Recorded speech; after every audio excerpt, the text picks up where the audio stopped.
ลองทำไม่ดีดูสิมัวจะพึ่งดวงชีวิตจะร่วงเจอกับทุกตรอมตรมดวงดึงไม่ดึงให้เราพึ่งขยันต้องมีสักวันสวรรค์ลอยมาให้ชมตัวคุณและฉันไม่ฝันแหล่งแหลงลมลมคนเขาจะชมว่าเราไม่งอดวงบานพืชอย่างไรก็ได้เช่นนั้นหากคอยคืนวันชีวิตเราท่านน่าห่วงมีหนึ่งสมองสองมือยื้อได้ทั้งปวงฟ้าหรือจะห่วงในความสำเร็จของเราดีกว่าดวงอย่าให้ดวงพาดีเรามีศักดิ์ศรีไม่ใช่คนโง่เขลาอบายอย่ามุกมากมายอย่าไปมัวเมาทำดีเติมเข้าเพื่อให้เราเนื้อดวง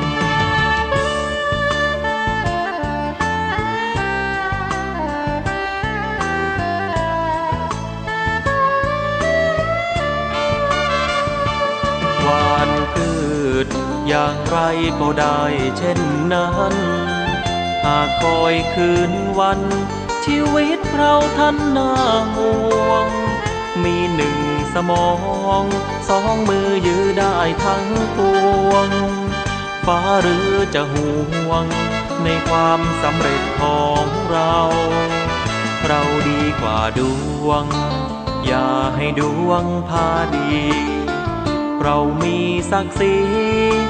ไม่ใช่คนโง่เขลาอบายอย่ามุกมากมายอย่าไปมัวเมาทำดีเติมเข้าเพื่อให้เราเนื้อดวง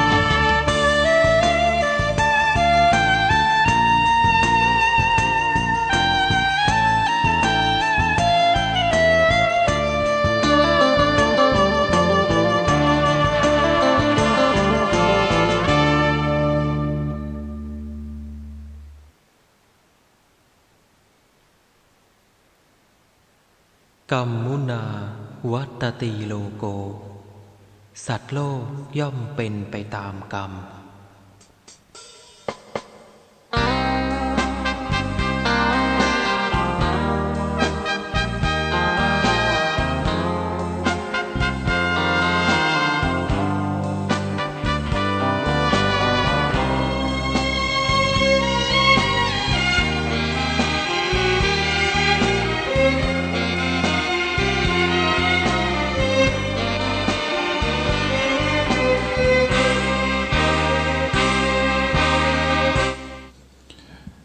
พุทธคุณวางไว้กลางเกล้าเพื่อป้องกันเหล่าภัยลินสิ้นทั้งหลาย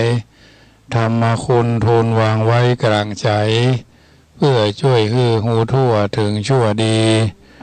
สังฆคุณทูลไว้ในชีวิตเพื่อช่วยพิษปลดทุกข์เป็นสุขีโดยบุญอภิวันอัญชลีสวสดีโดยการนิรันดร์เทิน10 นิ้วกราบแนบใต้ไหวสาปารมีธรรมในครูบาอาจารย์พระมหาเถรานุเถระท่านเจ้าคณะพระสังฆาธิการทุกรูปทุกตนขอความสุขความสวัสดีในธรรมะแห่งองค์สมเด็จพระสัมมาสัมพุทธเจ้าจงมีแก่บรรดาศรัทธาสาธุชนท่านผู้ฟังทุกท่านที่ได้มีโอกาสเปิดเครื่องรับฟังรายการเสียงธรรมก่อนรับตาตั้งสถานีวิทยุเพื่อการศึกษาพระพุทธศาสนาและวัฒนธรรม FM ความถี่ 104.50 เมกะเฮิรตซ์ช่วงที่2ประจำวันจันทร์นี้ช่วงแรกก็ตี 5 ถึง 6 โมงแต่เจ้าญาติโยมก็ได้ฟังไปธรรมะรับอรุณภาคเมื่อค่ำยามแลงทุ่ม3 นาทีโดยประมาณถึง2 ทุ่มรายการนี้ก็พลิกมาพบกับญาติโยม ภาคกลางวัน196.00วัดพระบรมธาตุเจ้าดอยสุเทพขึ้น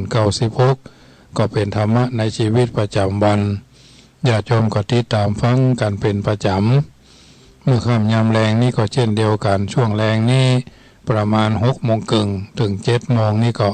ตั้งอำเภอป่าซางโดยเฉพาะแถววัดจังกำแถวพระพุทธบาทตากผ้า ก็มีฝนตกมาสดก็ยังแขวนน้อยคืนนี้ก็คงจะเย็นสบายญาติโยมก็บันทึกครับนักนะแต่ก็น้ำเลอเหมือนกันนะถ้าคิดเป็นแก้วก็คงจะน้ำเป็นแก้วเหมือนกันฝนตกลงมาก็ชุ่มฉ่ำเพราะว่ามันตั้งเข้ามาตั้งแต่4-5 โมงก็ยังแขวนน้อยมันบ่มีลมญาติโยมน้ำฟ้าสายฝนเป็นน้ำชะลิบเป็นน้ำทิพย์อัญชะโลมใจหญ้าก็ขึ้นดีวันนี้ก็ไปตัดหญ้าปุ้นบ้านหนองยวงตำบลหนองยวงอำเภอเวียงหนองล่องจังหวัดลำพูนรัศมีจากวัดจังกำนี้ไปประมาณ15 กิโลเจ้าของสวนเปิ่นถวายหญ้าเปิ่นหู้แรงหญ้าก็เลยไปตัดสวนมีประมาณให้ละสาว2 ที่ละสาวให้ก็ตัดเป็นปีพวกนายญาติโยมหญ้าอ่อนเนาะค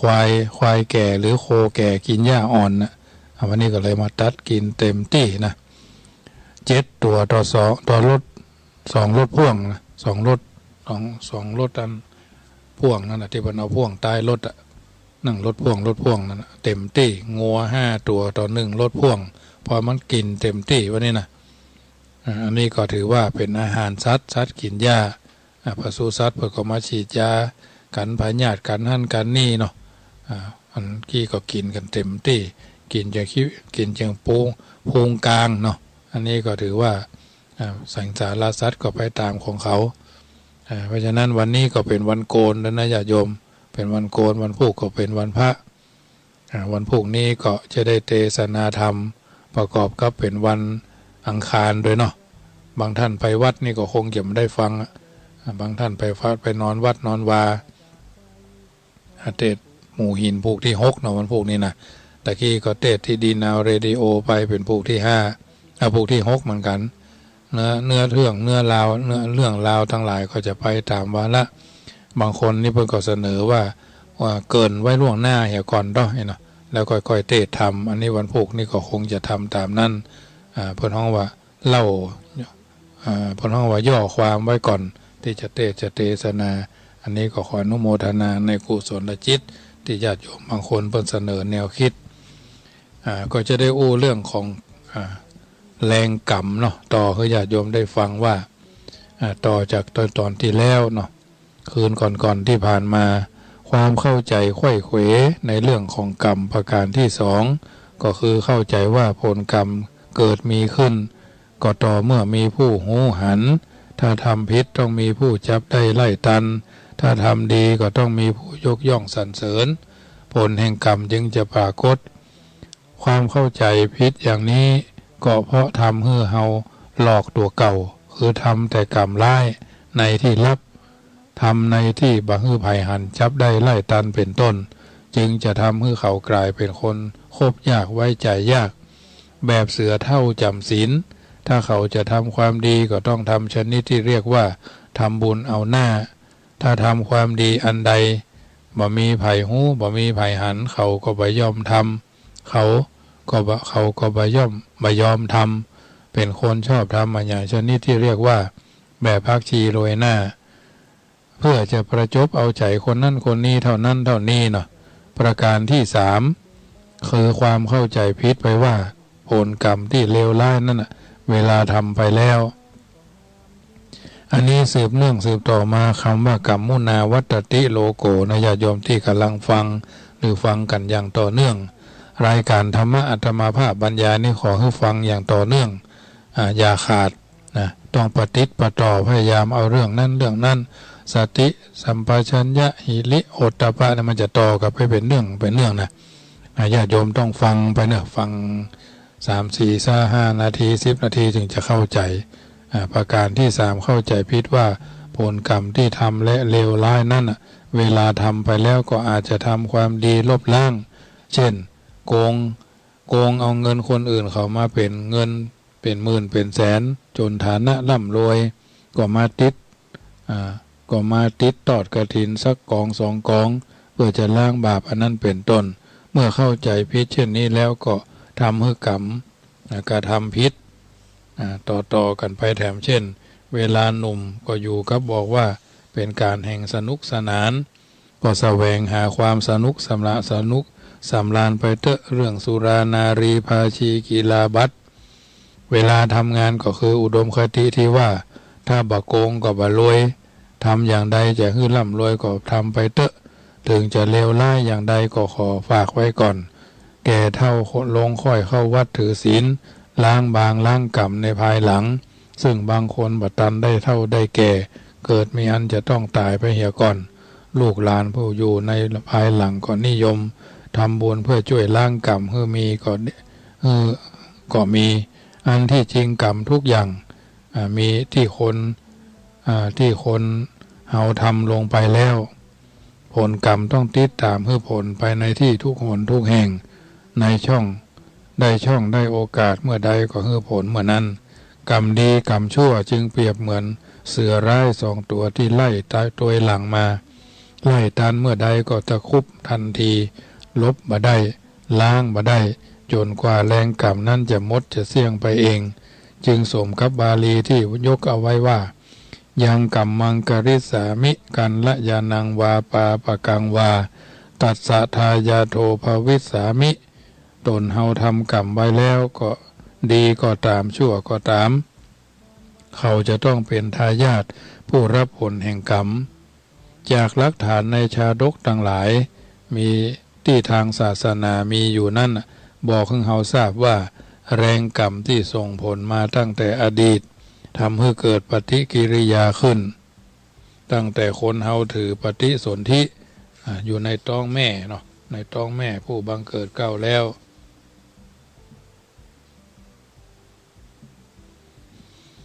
ในทางที่ดีก็มีตัวอย่างเช่นในเรื่องพระเวสสันดรพอพระองค์ลงมือปฏิสนธิแล้วพระมารดาก็มีพระทัยฟักใฝ่ในเรื่องทานอยากจะทำบุญบริจาคอยู่เป็นนิดบรรดาเจ้าเมืองใหญ่น้อยต่างหลายก็ส่งบรรณาการ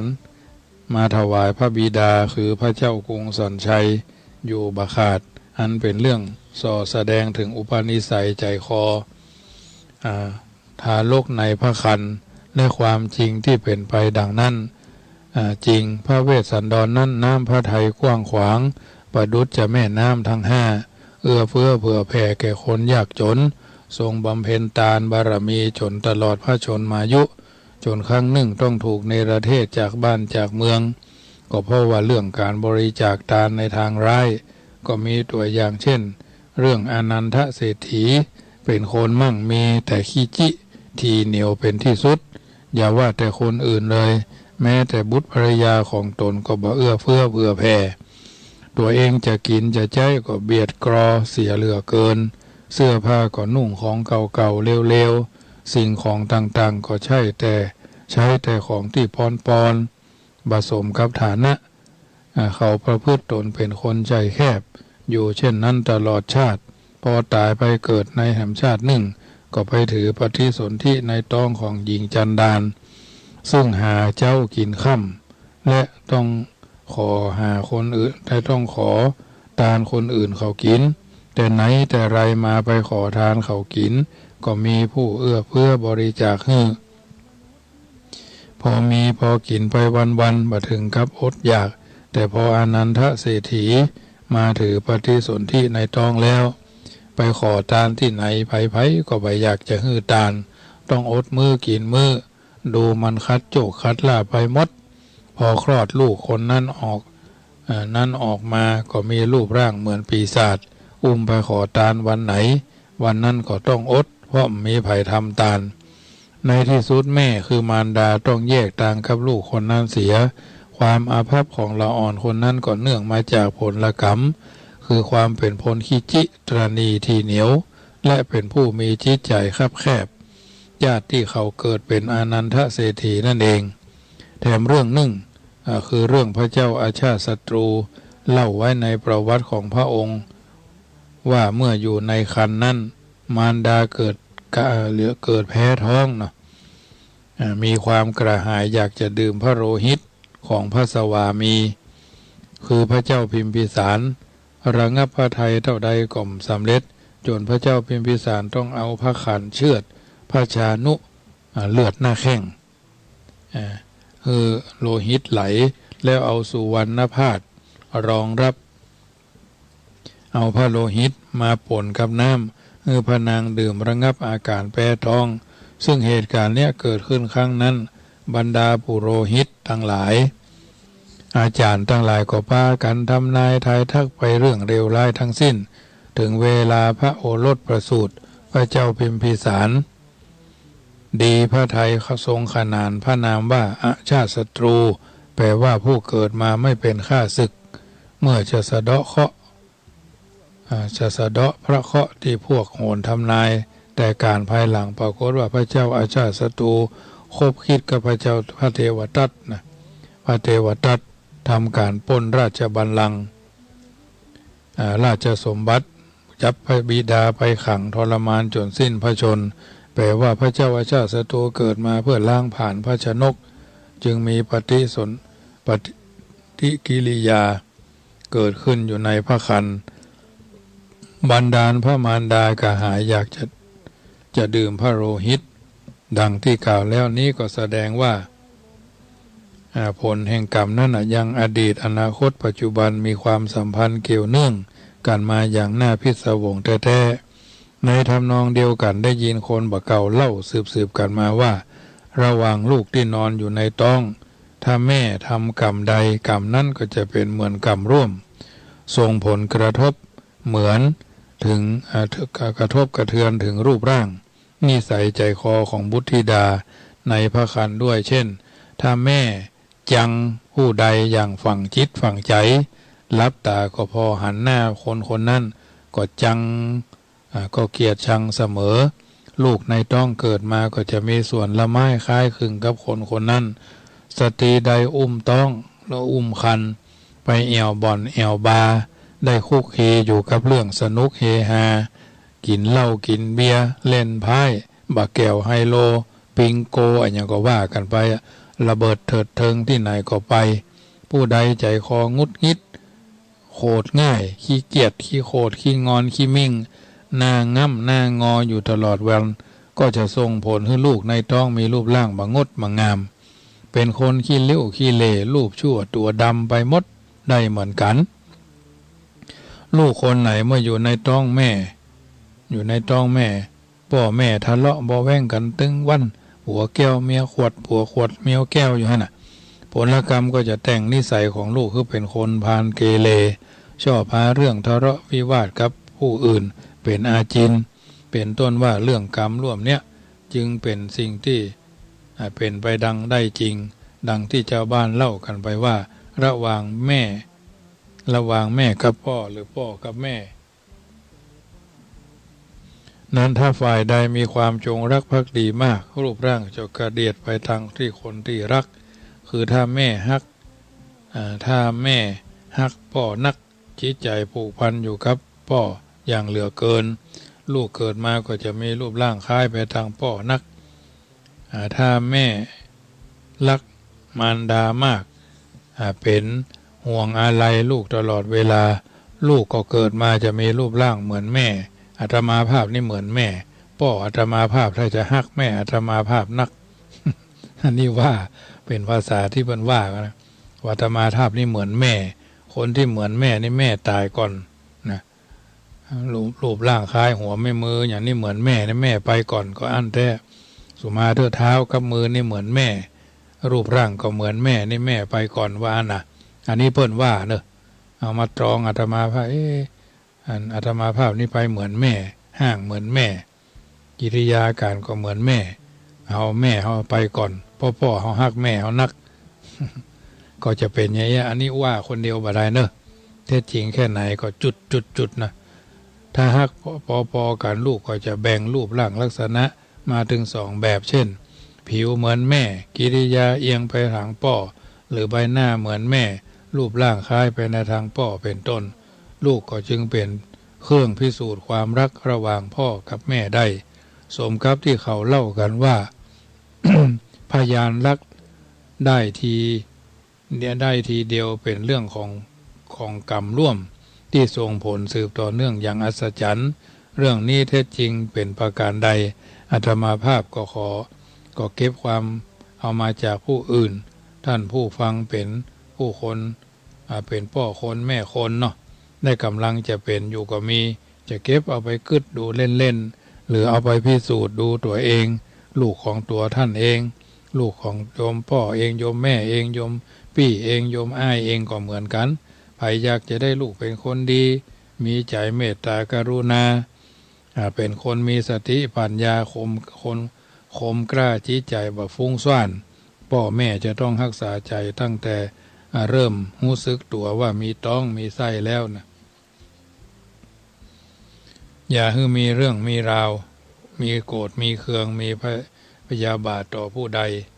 ถ้ามีขึ้นก็ต้องรีบปล่อยปะละวางเสียถ้าอยากได้ลูกเป็นคนใจบุญสุนทรทานแม่ก็ต้องบำเพ็ญ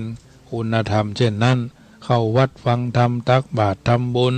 ไหว้พระสวดมนต์อรหังสัมมาสวากขาโตสุปฏิปันโนก็ว่าไปเถอะญาติโยมและก็จะได้ลูกเป็นคนใจดีมีศีลมีธรรมไม่ต้องเดือดร้อนเพราะลูกในภายหลังเรื่องที่เกี่ยวกับผลกรรมที่ตกทอดมาถึงพ่อถึงแม่สืบต่อไปยังลูกยังเต้าเป็นเรื่องแถมเรื่องหนึ่งที่ควรสนใจเพราะกรรมอันใดพ่อแม่เคยประพฤติมาผลกรรมอันนั้นก็ตกทอดมาถึงเป็นมรดกแก่ลูกโดยลูกผู้เกิดมาในภายหลังจำต้องได้รับผลกรรมอันนั้นด้วยอาตมาภาพคิดว่ามันเป็นไปได้แท้ๆเพราะทรัพย์สมบัติอย่างอื่นลูกเป็นโดยชอบธรรมมีสิทธิ์ที่จะได้รับมรดกทางวัตถุได้ฉันใดทายาทมรดกทางธรรมทางกรรมก็จะตกทอดสืบต่อกันไปชุดเดียวที่หันได้ชัดเจนก็คือเรื่องเกี่ยวกับความกตัญญูกตเวที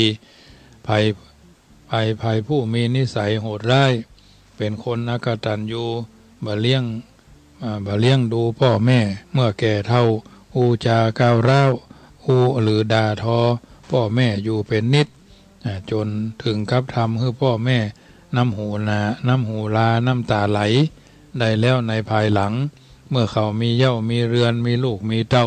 เขาก็จะได้ลูกที่ว่ายากสอนยากกรรมมันก็จะโตยมาอาตมาภาพก็ได้มีพระเจ้าประสงค์มาบวชอยู่ตนหนึ่งเมื่อตอนก่อนเขาจะบวชแม่เขารถถีบรถเครื่องในมดไป3 กัน 4 กันพอเขาเข้ามาบวชก็ปรากฏว่าลูกก็เขารถ3 กันก็แล้วเหมือนกันนะเป็นคนอกตัญญูขู่เอาสมบัติพ่อขู่เอาสมบัติแม่เนี่ยทำความเดือดร้อนให้แก่ตนจนถึงน้ำตาตกทำให้พ่อแม่น้ำตาตกลูกก็จะตกเต็ม2 เต้ามันอย่างเดียวกับคนที่เคยทำกับพ่อกับแม่ในสมัยที่ตนเป็นลูกบ่มีพิษพ่อแม่คนใดบ่สำรวมในเรื่องความใคร่บ่สันโดษยินดีในความเป็นภรรยาสามีของกันและกันมีปกติบ่ดีบ่งามประพฤติบ่สมควรฝ่ายหญิงก็คบชายอื่นฝ่ายชายก็นอกใจภรรยาขั้นได้ลูกก็จะได้ลูกที่มีนิสัยและพฤติกรรมอย่างเดียวกับพ่อกับแม่ที่เคยทำไว้ตนเคยทำให้แก่ลูกแก่เมียคนอื่นทำให้เขาต้องเป็นทุกข์ทรมานใจฉันใดลูกของตนก็จะถูกคนอื่นมาทำในลักษณะเดียวกันและที่สุดตัวก็จะต้องระทมตรมตรอมเสวยทุกข์ทรมานในภายหลังเรื่องอย่างนี้มีปรากฏในเรื่องจริงของคนเฮาอยู่เสมอถ้าพิจารณาดูอย่างผิวเผินก็จะทำให้หันว่าเป็นเรื่องเคราะห์ความบังเอิญแต่ถ้าพิจารณาดูโดยละเอียดแล้วญาติโยมสาธุชนจะว่ามันเป็นเรื่องของกรรมบันดาลเป็นไปและกรรมมันนั่นก็ไม่ใช่ใครใครทำเป็นผู้ทำตนนี่เองเป็นผู้ก่อสร้างมาด้วยตัวมือเองดังคงโลกกนิธิบท1สนับสนุนความข้อว่าแพทย์หมอทายว่าไข้ลมคุมโหนว่าเคาะแรงรุมโทษให้แม่มดว่าผีกุมทำโทษ ปราดว่ากรรมเองไซก่อสร้างมาเองด้วยเหตุผลอันสลับซับซ้อนในเรื่องของกรรมดังที่อาตมาภาพได้อธิบายมาเป็นวันให้ญาติโยมได้ฟังคนเฮาจึงบ่ควรประมาทคนที่อายุต่ำกว่า40อาจจะบ่เชื่อคนที่อายุ40ขึ้นไปแล้วจนกระทั่งถึง60 70อันนี้เพิ่นมั่นในธรรมะมั่นในเรื่องของเวรของกรรม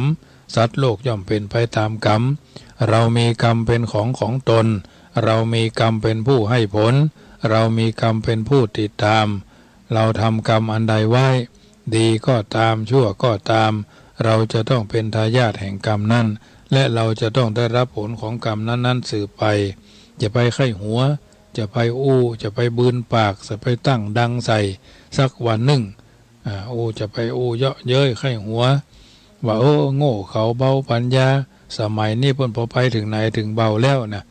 ยังมีเวรมีกรรมอยู่กายนะจะไปมุดหัวหายตัวไปนี่ในก็มีสักวันหนึ่งมันก็จะทางวกมาสนองตอบเข้าจนได้มันบ่ไปไหนนะเปิ้นฮ้อว่ามันติดจรวดนะตนก็จะประสบแต่ความลำบากยากใจกรรมแก่เปิ้นฮ้ออย่าไปเล่นกับไฟนะอย่าไปเล่นกับไฟเพราะไฟมันเผาแต้มันไหม้แต้อย่าจะมาภาพญาติโยมฟังนั่นแหละสิ่งละอันพละน้อยที่นั่นนะมันเป็นสัจธรรมความเป็นจริงได้แท้ๆมีอย่างพ่องเปิ้นว่าตาบอดน้ำแจ้งนั่นนะที่ว่าแล้วญาติโยมได้ฟังว่าสิ่งต่างๆเหล่านี้มันเป็นเรื่องที่เกิดขึ้นเป็นกรรมเป็นผู้ฮือผลกรรมเป็นผู้ติดตามนั่นแหละบางสิ่งบางอย่างเนี่ยเราจะไปประมาทเลินเล่อตาบอดดีตาบอดน้ำแจ้งขี้บ่ล่างเป็นนี่บ่ทรายตกตากบ่ฮ้อนเนี่ยบ่แล้วละหาดปากเหม็นขี้เหล้าหน้าจาขวัญคนอื่นเล่นกับไฟก็อากตัญญูต่อพ่อต่อแม่ต่อครูบาอาจารย์ทั้งหลายต่างๆนี่แหละอันนี้เป็นสัจธรรมที่ท่านว่าเอาไว้เพราะฉะนั้น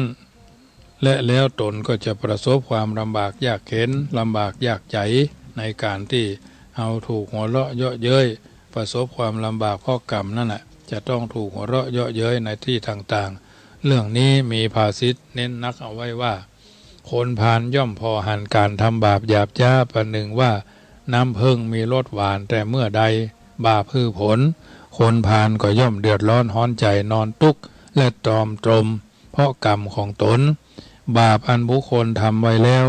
ด้วยตนเองผู้นั้นย่อมเศร้าหมองด้วยตนผู้ใดบ่ทำกรรมอันเป็นบาปชีวิตก็จะมีการเป็นอยู่อย่างสุขสบายบาปกันอันตนทำไว้ก่อนมันเกิดในตนมีตนเป็นแดนเกิดผลกรรมย่อมย่ำยีคนผู้มีปัญญาสามเหมือนดังเพชรเกิดจากหินและกัดกินหินซึกกร่อนไปฉะนั้นเพิ่นบอกว่าสนิมเหล็กเกิดแต่เนื้อในตนกัดกินเนื้อเหล็กจนกร่อนคร่ำบาป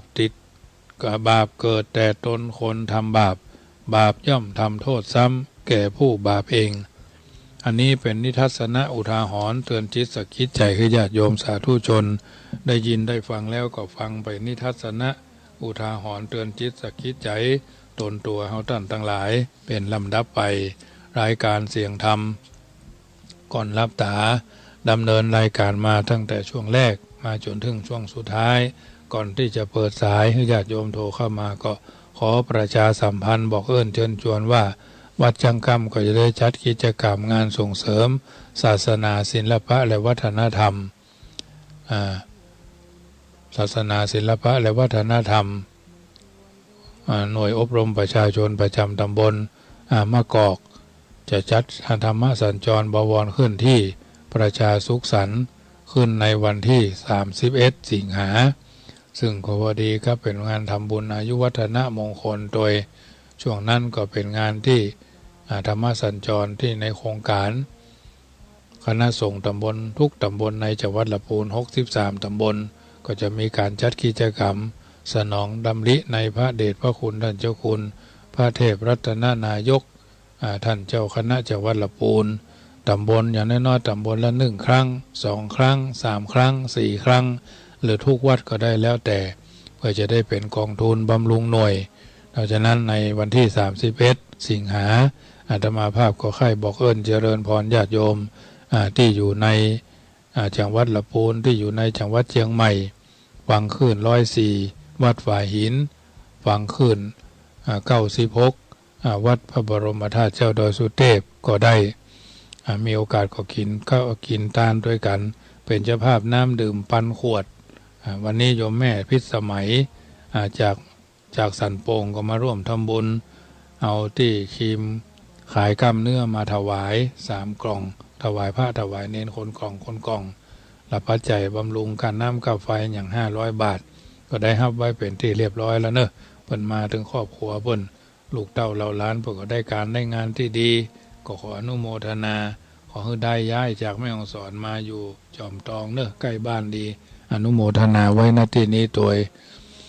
เป็นเด็กละอ่อนที่ว่าเรียนหนังสือเก่งก็ขออนุโมทนาเพราะฉะนั้นวันที่31สิงหาเดือนหน้าไปจะเป็นเจ้าภาพน้ำปันขวดก๋วยเตี๋ยวปันถ้วยผ้าป่าปันกองเงินกองละ29 บาทกองทองกองละ59 บาทกองเพชรกองละ99 บาทถามว่าอย่างมันน้อยมันถ้าคิดเป็นจำนวนมันก็น้อยนะถ้าเป็นก้ามันก็น้อยถ้าเป็นคุณธรรมความเสียสละมันเยอะมากมายตั้งแต่1 สลึง1 บาทเป็นเงินบริสุทธิ์ญาติโยมน้อมเอิญเจริญพรกันเนอะช่วยกันกินช่วยกันทานผ้าป่าปันกองนี้แบ่งเฉลี่ยท่านทำบุญ29 บาทก็แบ่ง3 59 บาทก็แบ่ง3หรือ99 บาทก็แบ่ง3ส่วนที่1บำรุงสถานี104ที่เรากำลังฟังกันเนี่ยท่านพระครูหรือผู้อำนวยการนี่เพิ่นบ่ได้เรียกร้องแต่เอามีจิตใจสำนึกว่าเอาใจอะหยังใจลดก็มีความกตัญญูต่อลดใจโต๊ะตั้งมานั่งเก้าอี้ถ้วยโถโอชาเสื้อผ้านุ่งครัวใบน้ำดินน้ำลมไฟฟ้าน้ำประปาโทรศัพท์โทรทัศน์พัดลมตู้เย็นหม้อหุงข้าวมีคุณกับเฮาทั้งนั้นเฮาต้องมีความกตัญญูจะนิดจะน้อยก็เป็นหยังเครื่องเป็นแสนเฮามีปัญญาเฮาก็ทำบุญสัก50 บาท100 บาท20 บาท1 สลึงก็แล้วแต่ท่านนะเพราะฉะนั้นแบ่งเป็น3ส่วนที่1บำรุงสถานีขึ้น104วันนั้นก็จะมีการถ่ายทอดตัวนะเป็นช่วงไปวันที่31สิงหาส่วนที่1บำรุง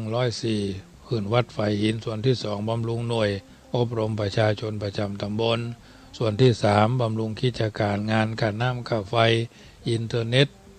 อ้างต่างๆค่าไฟเดือนนี้ธรรมาภาพมีบัญชีมามีบินมารู้สึกว่ามีจำนวน 4,700 นะก็ยังงงว่าโอ้ทำไมมีค่าไฟสูงจังเลยได้รับการลดหย่อนแค่เดือนเดียวนะเดือนเมษาได้รับลดหย่อนปันนะตัวนั้นก็ 4,500 นะได้ลดเหลือ 3,500 เดือนนี้มาถึงแล้ว 4,000 เกือบจะ 4,700 เนาะก็ยังตกใจไว้สำรวจพระเนรในวัดเป็นจะใดกันแน่พระเจ้าว่ากลัวได้เสียนะญาติโยมมีความรู้สึกว่าสูงนะจะใจคอมใจอย่างนี้ถึงเวลาธรรมาภาพก็ปิดหรอมันจะว่าปิดพัดลมแอร์ก็ยังมีแต่พระลูกวัดมีแอร์นะอันนี้แจ้งให้ญาติโยมได้ทราบว่ามีโอกาสบางทีบางครั้งก็เป็นเรื่องมันน่าสงสัยเหมือนกันว่าบ่ได้โม่บ่ได้หยังเนาะข้าวโพดก็บ่ได้โม่พ่อโม่ไว้หลายเดือนก่อนละ 4-5 ถุงใหญ่ๆถุงละ300-400 กิโลถุงละ1,000 กิโลนะแต่มันก็มาถึงนะสั่งห้องสั่งอย่างเอาไว้ใส่ให้เรียบร้อยแล้วนะอันนี้ก็เป็นเรื่องที่น่าคิดเหมือนกันนะค่าน้ำค่าไฟหาว่าลดค่าไฟเนาะก็ถือว่ามีโอกาสแจ้งให้ญาติโยมได้ทราบเพราะฉะนั้นมีโอกาสก็โทรศัพท์เข้ามาหากันได้เนอะ0861875325วันพรุ่งนี้เป็นวันพระเป็นวันศีลอาจจะเตรียมเนื้อเตรียมตัวไปวัดไปวาก็ได้อยู่เนาะบางท่านไปนอนวัดก็บ่เป็นหยังวันอื่นๆก็ฟังกันต่อไปน้ำทำคำสอนจากรายการเรื่องของแรงกรรมเนี่ยได้มาแล้วญาติโยมฟังแล้วเป็นจะได้พ่องตะกี้แม่ยอดดอยสะเก็ดโทรเข้ามาไม่คือดอยสะเก็ดโทรเข้ามาเป็นจะได้เนาะโทรเข้ามาใหม่ได้0861875325 กึดจะได้ไข่จะถึงแปลงจะตึงสำหรับวันพรุ่งนี้เป็นวันคล้ายวันพระราชสมภพ สมเด็จพระวชิรเกล้าเจ้าอยู่หัวผู้ทรงพระคุณนันประเสริฐญาติโยมสาธุชนที่อยู่ทั้งบ้านก็คงจะไปแสดงความจงรักภักดี ชาติศาสนาสถาบันพระมหากษัตริย์เป็นรวมเป็นสามเราก็จะได้มีความได้มีเพิ่งพระบรมโพธิสมภารของพระองค์ท่านก็บ่ได้ละบ่ได้เลิกบ่ได้เพิกบ่ได้เฉยทำบุญหยาดน้ำกินตาลหลวงหลายจักได้สบายเกิดสุขไปหน้าเข้าดอกบานกินตาลเถิงดอกไม้บานกินตาลม่วนญาติโยมสาธุชนโทรเข้ามาเนอะเจริญพรแม่จันดีปากก้างสันทรายชัดเจนดีน้อมันผูกไปวัดน้อเจ้าโมทนาเอาบุญกุศลด้วยเนอโมทนาแม่จันดีปากก้างสันทรายเนาะในแต่ละวันชีวิตต้องเจอบททดสอบมากมายอ่อนแอก็แพ้ไปส่วนคนที่เจริญพรแม่ปราณียนต์ดวงเนตรตวาเพื่อมาทำบุญ500 บาท จ้าโมทนาเนอ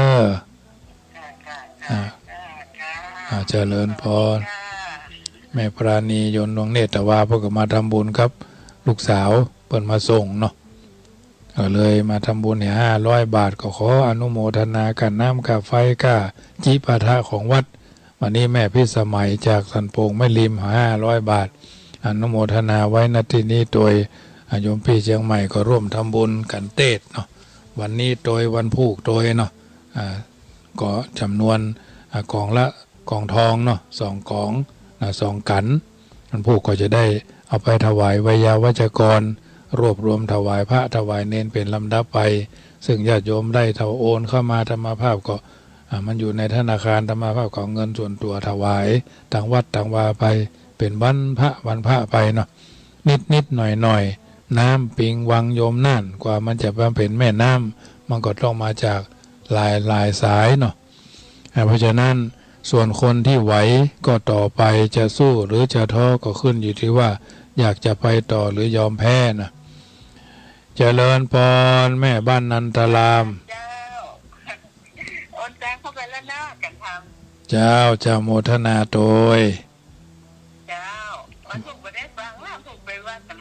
ผู้ไม่คืนไปวัดไปวัดเปิดเนี่ยสวดมนต์ทำวัดเย็นเลยจ้ะได้ยินสันทานอยู่วันสี่ทุ่มเมื่อกันนี้เนาะเจ้าโมทนาแม่เนอ